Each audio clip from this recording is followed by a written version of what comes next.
From the start of the A20 ride at Mount Cook, New Zealand, welcome to the GCN Show. Welcome to the GCN Show, brought to you by Wiggle. This week, it's the ultimate battle of sprinter versus climber. Which rider type is going to win Milan Sanremo this year? We also got the answer to last week's question. What is the biggest revolution in bike tech in the last 30 years? Plus, the worst kit we've ever seen, although all for a good cause. Indeed, and we have all of our regulars as well. Despite appearances, this frankly strange table, which is, of course... There we go. Everything's gone out to Mallorca, where we're going tomorrow. You see that? Yeah, take 23. Well done, mate.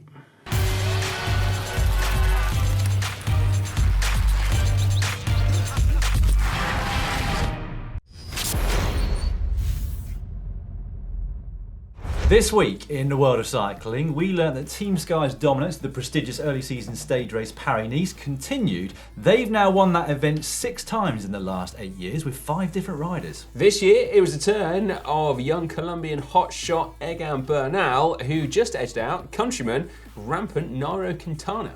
Meanwhile, in the other early season prestigious stage race, Tirreno Adriatico, we learned that there, you need to have your wits about you. Yeah, here is Mitchelton Scott in the opening day's team time trial, having a very near miss. And here is Bora Hansgrohe, well, not having a near miss. That's a direct hit, isn't it? And finally this week, we learned what Trek were alluding to in their social media tease from a couple of weeks ago. A once in 30-year event in cycling? Wow, you can be the judge of that.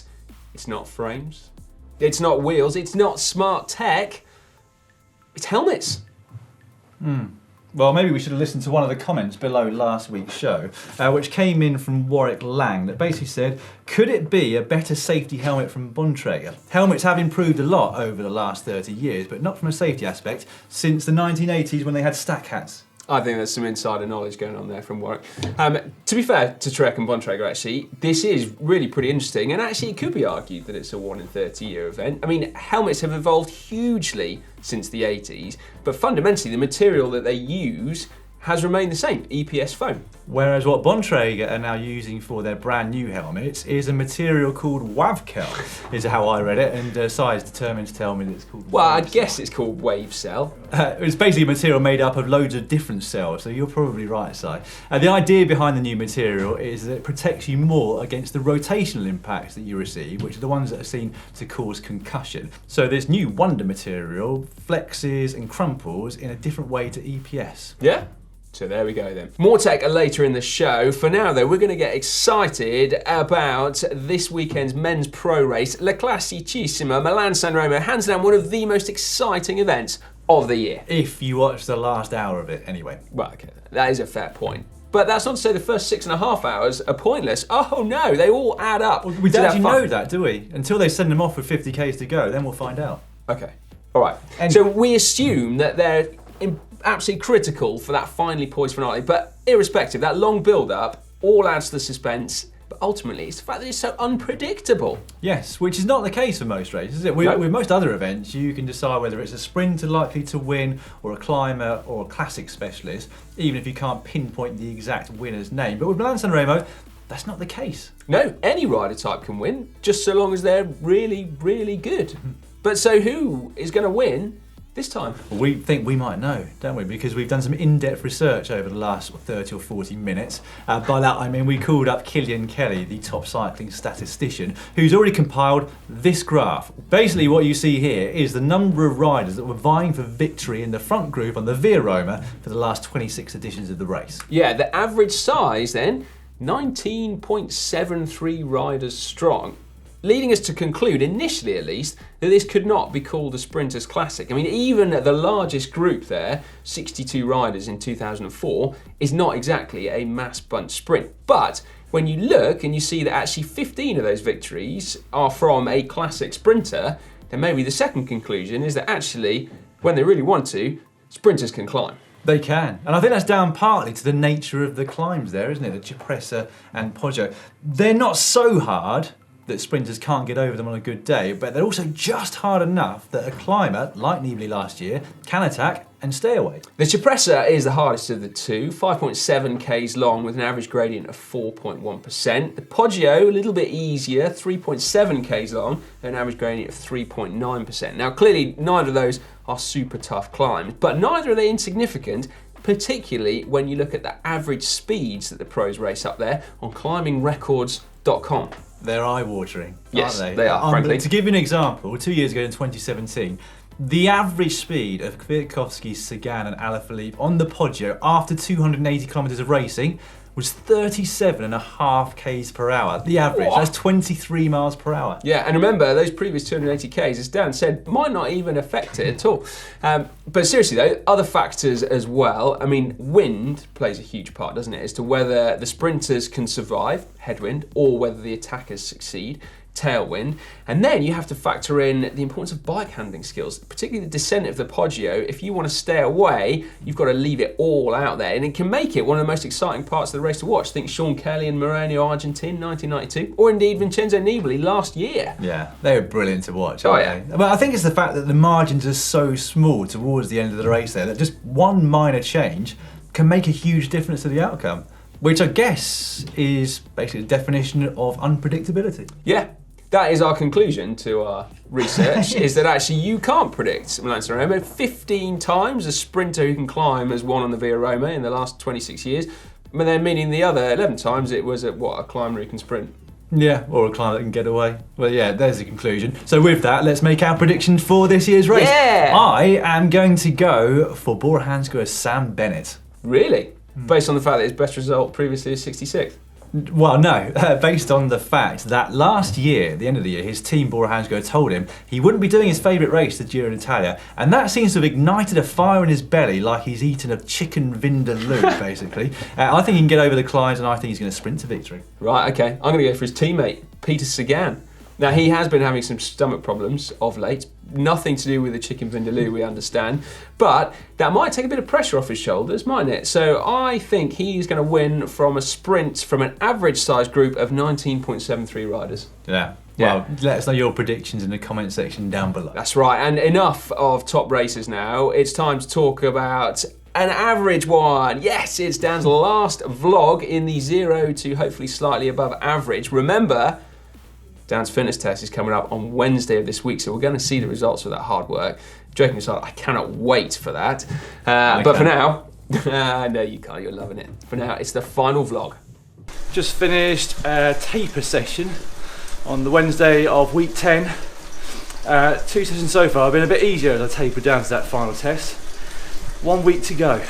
So actual average for 55 minutes of the main part of the session was 243 watts and normalised power 247, which is alright, but it doesn't bode well for doing 20 minutes at 300 watts, which was my original aim. So I don't know what to start out on the 4DP test. I've obviously done a sprint and a 5-minute effort beforehand.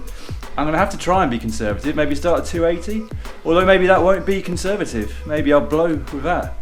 I don't really know what to do. We'll see on Wednesday.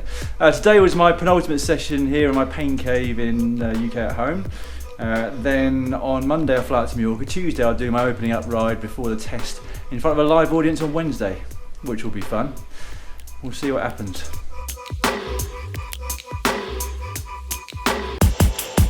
It's time now for your weekly GCN inspiration, which is your chance to get us inspired to go out on our bikes, and also your chance to win one of 3 wiggle voucher amounts. £50 is the amount for third, £75 for second, and a whopping £100 to spend on whatever you want on the Wiggle online shop if you're deemed the winner. Right then, third place is this one from, what are we calling them? Kaja?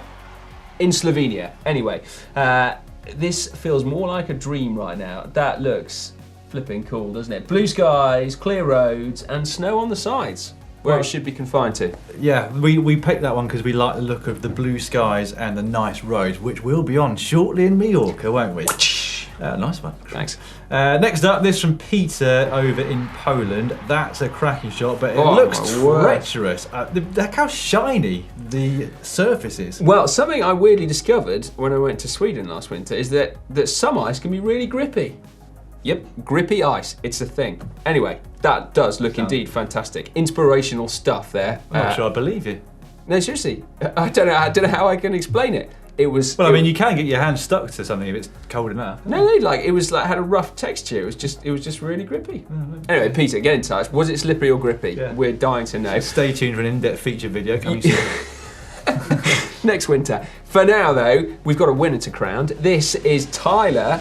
This is from the Grampian Mountains in Victoria, Australia. I have not seen a view quite like that, Dan, for a long, long time. Not to mention a perilous situation for a bike to be. Looks like something out of a Brumotti film, doesn't it? I love everything about that photo. That is a thoroughly deserving winner photo. It is. It really is, actually, isn't it? This week. So £100 will be on its way to you, Tyler. Well done for that. A reminder how you enter this each week. 2 ways of doing it. First is the hashtag GCN Inspiration over on Instagram. Or secondly, you can do what Tyler did and use the uploader. There's a link to that in the description below. There is a problem with photos like that, Dan. Is actually, it kind of makes me not particularly excited about my commute home because it doesn't look like that. No. Looks like it might have taken a good half an hour to compose that, doesn't it? But that's a rate of £200 an hour, so well worth it. Yeah. It's now time for cycling shorts.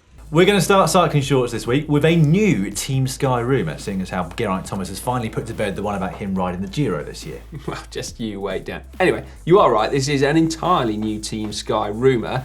Apparently, they may well have now landed themselves a replacement title sponsor. Reports suggesting that they could become Team Ineos.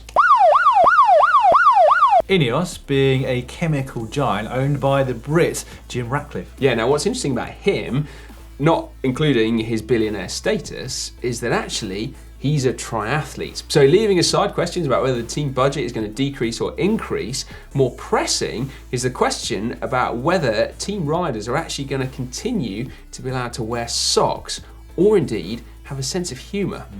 No laughing matter, that one, is it? No. And in what could be a strange coincidence, it also appears that Direct Energy could be replaced as the title sponsor of the French squad by the petrochemical giant Total.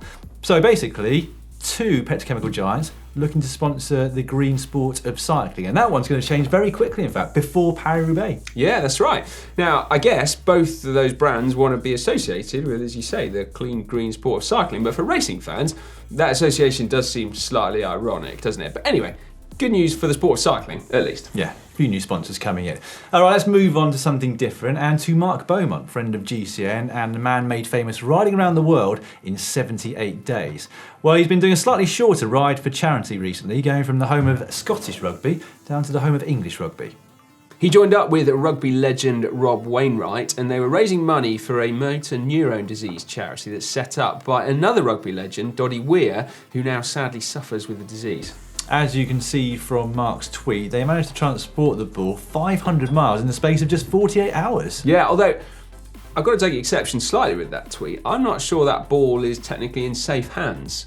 I mean, it does seem to be safely nestled somewhere, but not in his hands. Yeah. Regardless of where it's nestled, that is some of the bravest cycling kit I have ever seen worn in public. True that. I mean, they're raising money for charity, as Si said, and just wearing that out and about, I think, deserves to raise a lot of money. So if you would like to donate to this very worthy cause, you can find a Just Giving link in the description just below. Yeah, for the record, Dan, can it be said that I would rather wear that lycra than only Speedos with your face across the bum? Fair enough. So next time, you know. All for a good cause. Indeed, indeed. Now, some sad news, unfortunately, and that is that Italian veteran Andrea Taffi will not, technically like the rest of us, be racing Paris-Roubaix because he has broken his collarbone. Partly down to a broken collarbone, mainly the fact that he didn't have a team to race Paris-Roubaix with. Well, okay, I mean, technically we can't say that he's out of Paris-Roubaix because he wasn't ever in it, but we can say definitively that even if he does find a team in time, he is now not going to be able to race Paris-Roubaix, sadly. A great headline, isn't it? Man who wasn't going to race Paris-Roubaix isn't going to race Paris-Roubaix. Anyway, we shouldn't take the mick too much because I think he served as quite an inspiration, really. He does, a 52-year-old, to be even contemplating racing Paris-Roubaix 20 years after he won it. That's amazing. No, it's 14 years away for me. I know. That is old, yeah. And to add insult to literal injury, that was apparently his first ever bone fracture. No! Oh, that's brutal, isn't it? Brutal. Right, anyway, perhaps he could race on Zwift, which leads us seamlessly onto this tweet, which we found hilarious, from Ian Bibby. So he had just mopped up his 3rd victory in the Zwift Kiss Super League race, going so deep that he then falls from his bike, whereupon he's licked and smothered by his dog. Now that's something that would only happen at the end of a Zwift race. True that. Much like my DNF, because I got a supermarket delivery mid-race. Forgotten that. Yeah, you wouldn't get that at the end of Milan Sanremo. No, we hope not. Anyway, we do. Sticking with racing for a little bit longer, because Cy is about to embark on his first road race for a period of 6.5 years, and we actually need your help in this one. We do, yeah. I'm quite nervous, Dan, if I'm honest, but it's all for a good cause. We're making a video where we truly find out whether one bike can do it all by racing it on the road and off as well. But as Dan said, we need your help in setting the rules. Yes, so answer this question for us. How much can Cy change on his bike for it to be still deemed as a single bike? That's right. Tyres, that's a given. Otherwise, the answer is no, one bike can't do it all. But the question is whether or not I'm allowed 2 pairs of wheels. Does that still count as one bike? Basically, just stop me being lazy and changing my tyres over. So let us know in the comments section, and indeed, by voting up there, 1 pair of wheels or 2 pairs of wheels, and we'll be filming this shortly. So yeah, we need the rules set clearly before we embark on it. I'm not sure either's really going to help matters too much for you, Si, if I'm perfectly honest. Also a chuckle last week at this tweet from Team Sky's Luke Rowe, who retweeted Team Sky's link to their merchandise page, and with it he said this: "It's a good job we're fast on bikes because we are models." Yeah, something we can associate with, really, isn't it? Although just the second part, not the first part. Yeah, it's a shame we can't ride bikes fast because we're models. Yeah. Pretty much. Anyway, speaking of being a rubbish model, we launched these super cool t-shirts over on the GCN shop. That's the word I was going for. And unfortunately, despite the fact that they were not modelled by either Dan or myself, they have already sold out. So yeah, there we go. Or maybe it's because of that fact, but we will have more in stock very soon, so head over to shop.globalcyclingnetwork.com and hopefully you'll be able to purchase one if you so wish.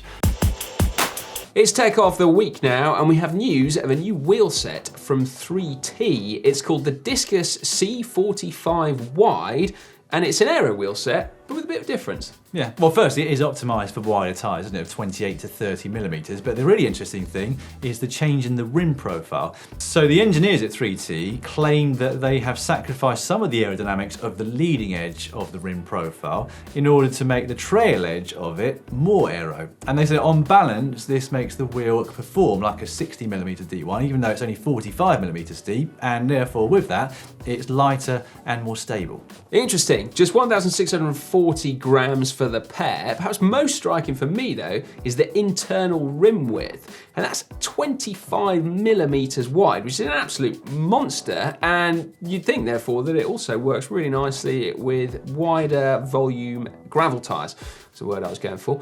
Right, now we also have another wheel related release in Tech of the Week, but interestingly this isn't a complete wheel set but rim only. Ironic from that point of view then that it comes from Mavic, who were the people that made wheel sets popular in the first place. Although aficionados out there will point out they've never stopped selling rims on their own. No, that's right. So this is an update of the, well, famous Open Pro, which is kind of like the go-to rim if you want to build up a set of custom wheels. But now, for the first time ever, they're going to do a carbon Open Pro called an Open Pro Carbon. There's 2 versions of it, a disc brake one, which is 32mm deep, and then a rim brake one, which is 25mm deep. Both of them are tubeless compatible, so Mavic's UST system. And actually, whilst Catherine was out at NABS, the North American Handmade Bike Show, she spotted an as yet unnamed gravel wheel set from Mavic too. Hack / Bodge of the week coming up now, and we've got a hack straight away to start with. I'm deeming that now, Si. It's a homemade power meter on Twitter from JP Likes, who's used strain gauge and electronics, even made their own Android app to go with it, and it only costs $30. My mind is blown, Dan. That truly is a hack. Next up, we've got this sent in from Niels. He's saying that he spotted this whilst visiting Hamburg with his brother. Now, you might, on the face of it, think that that is a grade A bodge, but he said that actually when you look at it, the components are really high quality, so someone has put some time and effort into this.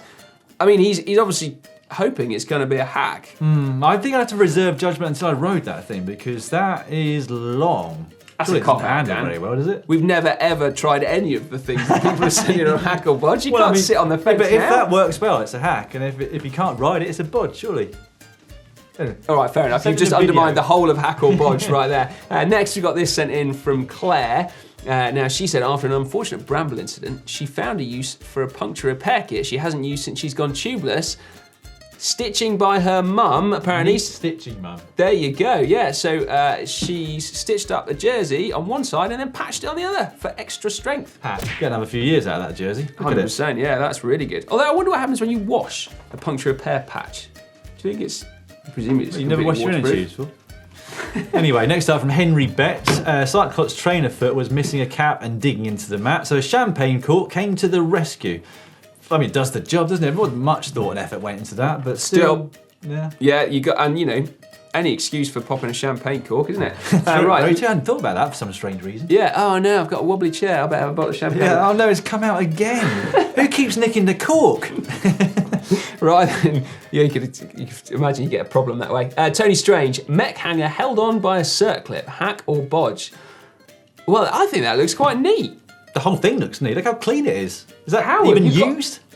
Oh, I see. So it's a brand spanking new bike, Looks like but it. with the mech hanger held on by a circlip. Oh, well, I'm inclined to think maybe then that is bearing on the bodge status. Okay, well, next up is definitely a bodge from Robert, who has decided to put his cadence sensor on his shoe in order to save some weight from his bike. Robert, come on. You've added rotational weight to your foot at the expense of it, what, just being on your chainstay? I guess so, yeah. Well, no, on the crank. Right, yeah, okay. All right then, last one for Hackle Bodge. We've got this one from D Rabbit. Most chain catchers cost more than this bike, hence the spoon catcher was born. Genius! Yeah. Hack, is it? Yeah, for sure, man. Seriously, bike packers pay a lot of money for multi-purpose cutlery. There's like something called a spork, which is a spoon and a fork rolled into one with a bit of a knife attached. So why not have your chain catcher that you could remove and then eat your dinner with it? Well, I shall bow to your greater bike packing experience. I'm a veteran. Yes. Right, yeah. if you'd like to send us in your hacks and bodges, two ways to do so. Hashtag GCN Hack on social media, or that uploader link is in the description below. We're still getting used to having this to use in set, aren't we? Yeah. It's time now for Caption Competition, your chance to get your hands on a GCN Camelback water bottle if your caption is chosen by us. Anyway, this was the photo that you were given last week and tasked with the job of captioning. Dan, who's the winner? Well, I mean, I think I set this winner up with my not very good caption last week about, do you like my physique? But anyway, Samuel Tabota ran with that, but I have the physique of a movie star. It's like your caption, but far It's funnier. about 100 times better, yeah, I would admit that. Well done, Samuel. A thoroughly deserved GCN Camelback water bottle on its way to you as soon as you send your address over to us on Facebook. Right then, what are you gonna give us this week, Dan? This week's photo is this one from Tirreno Adriatico. A couple of Trek Segafredo rides there. I'm going to get you started. Don't know if this is the right time to tell you, but you've got splunk on your bum. Good one, that, isn't it? Oh, keep it clean, everyone. Keep it clean. No Camelback water bottles awarded to anything that we can't read out on this family show. But we're very much looking forward to reading the captions for this week's photo. Before we get on to what is coming up on the channel over the next 7 days, of course, it is that time where we get to go back through some of the amazing comments that you've been leaving under last week's videos. And it's been tough this week, hasn't it? Because very tough. basically all the comments are either about how amazing Catherine's videos from Nabs are, or how amazing Ollie's video from the Haute Route are.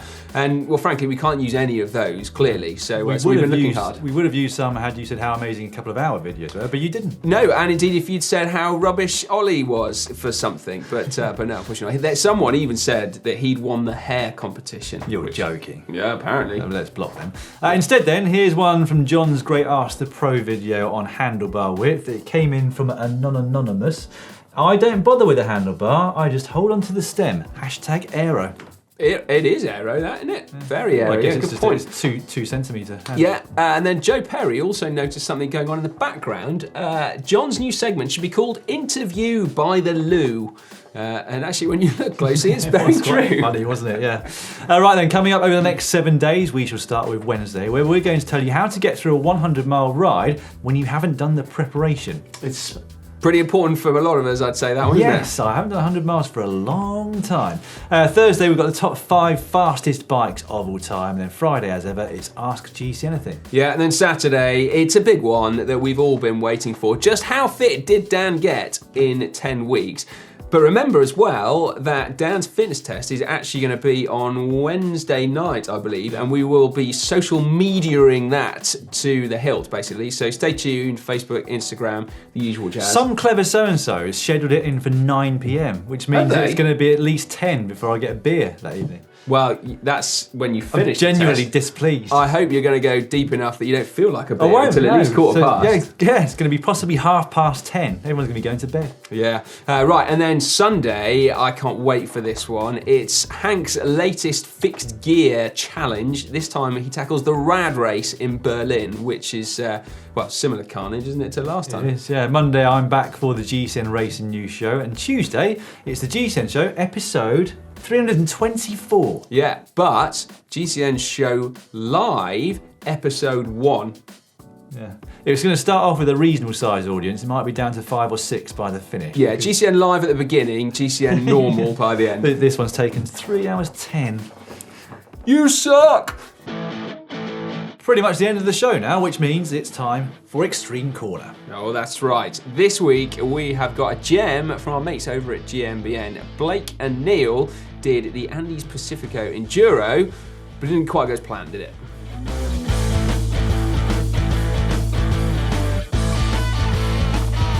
Ouch, ouch. He's still hobbling around now, isn't he? Yeah, he is. That's proper serious what happened to him. It is. Compartment syndrome, really serious stuff. Anyway, he is on the mend, and hopefully we'll be back on his bike in the next week or so, I think. Yeah. What he last said. But he rode an e-bike on the weekend, he said. Oh, so did he? there we go. Oh, Yeah, he's yeah. very much on the mend then. He won't go back to a normal bike. No, you can get fit on an e-bike, can't you, Dan? You can indeed. Or you can get fit on Sufferfest. We'll find out. Right, that's all for this week. But if you haven't yet caught Ollie's Oat Route Adventure, did he His beat what? Oat Route Adventure? Did he beat Jensen Button or not? You can find out just down here. Yeah, and remember as well to head over to the GCN shop for these super cool Sacalobra t-shirts that have sold out but are coming back in stock.